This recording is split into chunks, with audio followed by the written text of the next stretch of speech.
ಬದುಕನ್ನು ಕೊಟ್ಟಾನಲ್ಲ ದೇವರು, ಇದನ್ನು ಹೆಂಗೆ ಬದುಕಬೇಕು, ಏನು ಮಾಡಿ ಈ ಬದುಕು, ಈ ಜೀವನದ ಋಣ, ಈ ಜಗತ್ತಿನ ಋಣ ನಾನು ತೀರಿಸಬೇಕು.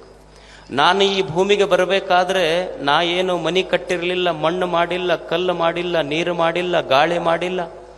ನಾನು ಬರುವುದಕ್ಕಿಂತ ಮುಂಚೆನೆ ನಿಸರ್ಗ ನಾನು ಹುಟ್ಟಿ ಬೆಳೆದು ವಿಕಾಸ ಆಗಲಿಕ್ಕೆ ಏನೇನು ಬೇಕೋ ಅದೆಲ್ಲ ನಿರ್ಮಾಣ ಮಾಡಿಟ್ಟಿತ್ತಿಲ್ಲ.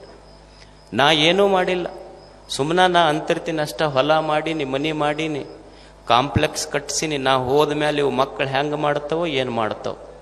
ಅವು ಮಕ್ಕಳು ಅಂತಿರ್ತಾರೆ, ನೀವು ಹೋಗು ಮೊದಲು, ನಾವು ಹೆಂಗಿರ್ತೀವಿ ನೋಡಿ, ಆಮೇಲೆ ಮಸ್ತ್ ಮಜಾದಾಗಿರ್ತೀವಿ. ಅದ ಕಾಯಕತ್ತೀವಿ, ನೀವು ಹೋಗದ ಕಾಯಕತ್ತೀವಿ ನಾವು.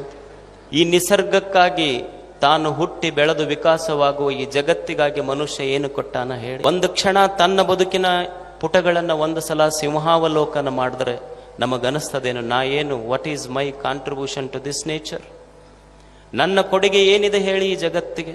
ನಾವು ಸುಮ್ಮನೆ ಸಾಮಾನ್ಯವಾಗಿ ವಿಚಾರ ಮಾಡೋಣ.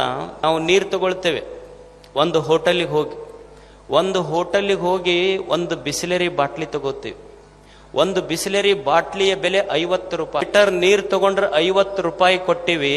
ಆದ್ರೆ ಈ ಜಗತ್ತಿಗೆಲ್ಲ ಕೆರೆ, ಹಳ್ಳ, ಹೊಳೆಗಳನ್ನು ತುಂಬಿಸಿದ ಭಗವಂತನಿಗೆ ನಾವೇನು ಕೊಟ್ಟಿವಿ ಹೇಳಿ. ಒಂದು ಖಾನಾವಳಿಗೆ ಊಟಕ್ಕೆ ಹೋಗ್ತೇವೆ. ಒಂದು ಖಾನಾವಳಿಗೆ ಊಟಕ್ಕೆ ಹೋದ್ರೆ ಒಂದು ಊಟಕ್ಕೆ 50 ರೂಪಾಯಿ ಕೊಟ್ಟು ಬರ್ತೀವಿ, 100 ರೂಪಾಯಿ ಕೊಟ್ಟು ಬರ್ತೀವಿ. ಆದರೆ ಈ ಜಗತ್ತಿನ ಜೀವಿಗಳಿಗೆಲ್ಲ ಕೋಟಿ ಕೋಟಿ ವರ್ಷಗಳಿಂದ ಹಸಿವಿಲ್ಲದಂಗ ಬದುಕಿಸಿದ ದೇವನಿಗೆ ನಾವೇನು ಕೊಟ್ಟಿವಿ ಹೇಳಿ. ಈ ನಿಸರ್ಗಕ್ಕೆ ನಾವೇನು ಕೊಟ್ಟಿವಿ ಹೇಳಿ. ಒಂದು ತಿಂಗಳಾತು ಅಂದ್ರೆ KPTCL ಬಂದು ನಮ್ಮ ಕರೆಂಟ್ ಬಿಲ್ ತಗೊಳ್ತಾರೆ. ಎಷ್ಟಾತು ಒಂದು ತಿಂಗಳಿಗೆ ಬಿಲ್ ಕಟ್ಟಿ ಹೋಗು ಅಂತ ತಿಳ್ಕೊಂಡು. ವರ್ಷಗಳಿಂದ ಸೂರ್ಯ ಚಂದ್ರರಂಥ ಆರದ ದೀಪಗಳನ್ನು ಹಚ್ಚಿಟ್ಟ ದೇವರಿಗೆ ನಾವೇನು ಕೊಟ್ಟಿವಿ ಹೇಳಿ. ಬಿಲ್ ಕೇಳ್ಯಾನ ಏನು ದೇವರು? ನಾವು ದೇವರಿಗೆ ಬಿಲ್ ಕೊಡಬೇಕಾಗಿಲ್ಲ, ನಮ್ಮ ಸುಂದರವಾದ ದಿಲ್ ಕೊಟ್ಟರೆ ಸಾಕು, ಖುಷಿ ಆಗ್ತಾನಾತ ಅಷ್ಟೇ ದೇವರು.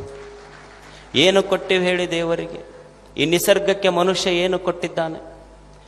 ನಾವು ನಮ್ಮ ಸೈಕಲ್ ಇರ್ತದೆ, ಸೈಕಲ್ ಟ್ಯೂಬ್ ಪಂಚರ್ ಆತು ಅಂದ್ರೆ ಅದಕ್ಕೆ ಹವಾ ಪಂಚರ್ ತಿದ್ದಿ ಹವಾ ಹಾಕವನಿಗೆ 5 ರೂಪಾಯಿ ಕೊಟ್ಟು ಬರ್ತೀವೋ ಇಲ್ಲ ಹೇಳಿ.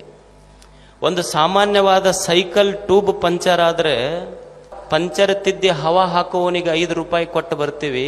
ಈ ದೇಹ ಅನ್ನುವಂಥ ತೊಗಲಿನ ಒಂದು ಟ್ಯೂಬ್ನೊಳಗ ಹವಾ ತುಂಬಿ ಇದನ್ನು ಒಟ್ಟು ಪಂಚರ್ ಆಲಾರ್ದಂಗೆ ನೋಡ್ಕೊಂಡನಲ್ಲ, ಅವನಿಗೆ ನಾವೇನು ಕೊಟ್ಟಿವಿ ಹೇಳಿ? ಒಂದು ಕ್ಷಣ ವಿಚಾರ ಮಾಡಬೇಕಲ್ಲ ಮನುಷ್ಯ ಏನು ಜಗತ್ತಿಗೆ ಕೊಟ್ಟಿರುವುದು.